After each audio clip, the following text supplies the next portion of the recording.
ब्रह्मा जी के पास देवता पहुंचे, बोले महाराज आजकल ऑक्सीजन की कमी क्या हो, सबको घबराहट बेचैनी होने लगी देवताओं। तो देवता ब्रह्मा जी के पास पहुंचे, महाराज क्या कारण है। ब्रह्मा जी बोले भगवान का एक भक्त अपने श्वास रोक करके भगवान को पाने के लिए खड़ा हो गया। तो देवता बोले हम उनकी तरफ से सपोर्ट मिलाई तो उन्हें जल्दी दर्शन दे दे जाए, नहीं तो हम उनके प्राण कर जाए। ब्रह्मा जी बोले सही में, अरे बोले आप देते मची, हमारी पल्स रेट 90 के नीचे आ रहे। देवता बोले हाँ, बोले आप पता महाराज ऑक्सीजन लेवल 80 और 70 पे चल रहा। बोले अच्छा, बोले हाँ, भगवान श्री हरि की पुकार की। तो भगवान श्री हरि ने विचार किया देवता परेशान ना होवे, तो भगवान अपने सिंहासन पर आरूढ़ होकर के गए,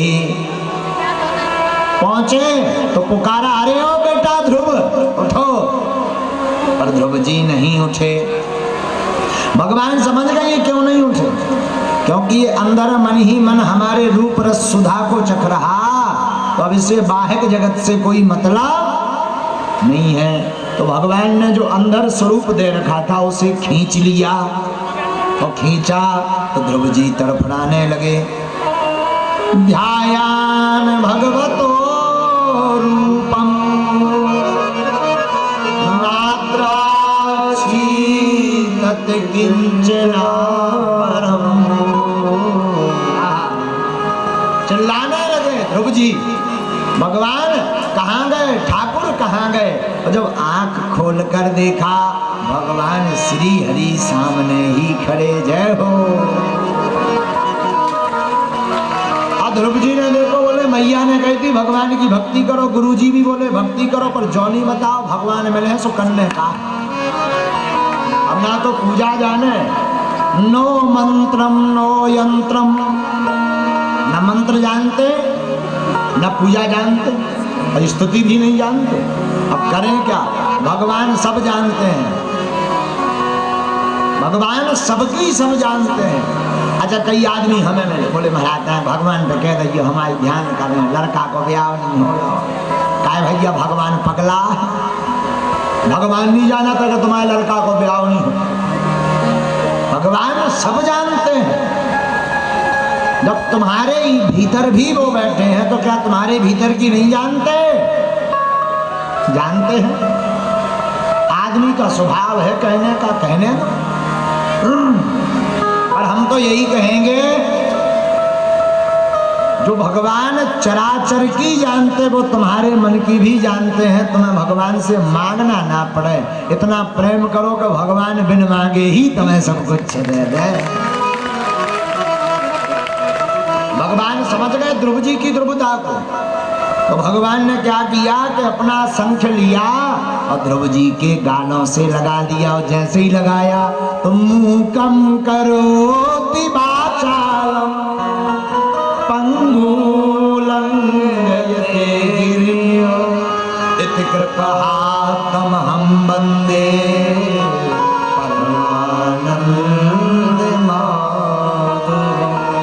भगवान मूक को वाचाल बना देते, जो गूंगा हो भगवान के स्पर्श से वो वाचाल हो जाता। अपंग आदमी पर्वत चढ़ जाता है, लेकिन बोले कैसे, इति कृपातम हम वंदे परमानंद। जिस पर भगवान की कृपा हो वो कृपा। भाई ध्रुव जी सुंदर श्लोक गाने लगे। योवन्तः चिन्ना प्रसूप्ता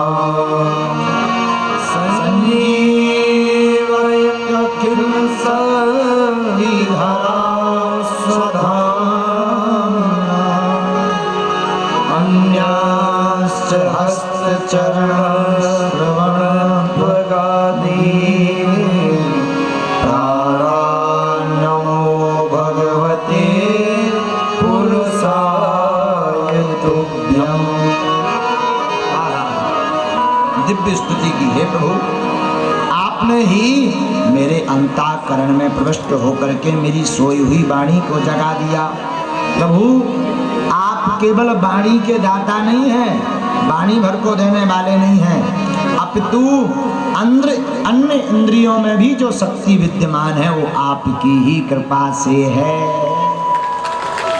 जय हो भगवान की दिव्य स्तुति। भगवान बोले बताओ ध्रुव जी कैसे आए? ध्रुव जी बोले बस अब आपके दर्शन हो गए। भगवान बोले नहीं नहीं कछु मांगो। ध्रुव जी बोले अब कछु नहीं, आपके दर्शन हो गए, सब मिल गए। लेकिन एक बात कहें, जिसे दीदार हो जाए मेरे सांवरे का, जिसे दीदार हो जाए मेरे सांवरे का, फिर वो कोई हर बार से खाली नहीं रहता, हर बार भर देता मेरा सांवरे का।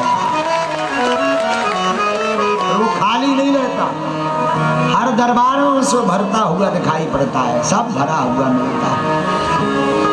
कृपा हुई ध्रुव जी पर। बाद में ध्रुव जी ने 36,000 वर्षों तक तपस्या की। आगे पृथु चरित्र आया। पृथु महाराज के चरित्र में ब्राह्मणों की महिमा बताई। दैवाधीनम जगत सर्वम मंत्राधीनाश्च देवता, ते मंत्रा ब्राह्मणाधीना तस्मात् ब्राह्मण देवता। श्लोक में आया है पूरा संसार देवों के अधीन है। किसके किसके अधीन है? देवों के। और देवता है मंत्रों के अधीन। काय के अधीन है? मंत्रों के। लेकिन वो मंत्र किसके अधीन है? ते मंत्रा ब्राह्मणाधीना।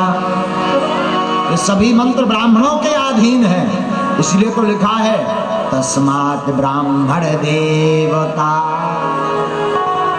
ब्राह्मणों की बड़ी महिमा है। अच्छा एक बात बताओ, आप लोगों में से हमेशा विजय कौन प्राप्त करना चाहता है? हमेशा, हर जन्म में। हाथ उठा के बताओ। पाछे बारे तुम्हारे पराजय चाहता था, अच्छा विजय चाहते हो। अगर आप विजय प्राप्त करना चाहते हैं तो रामायण की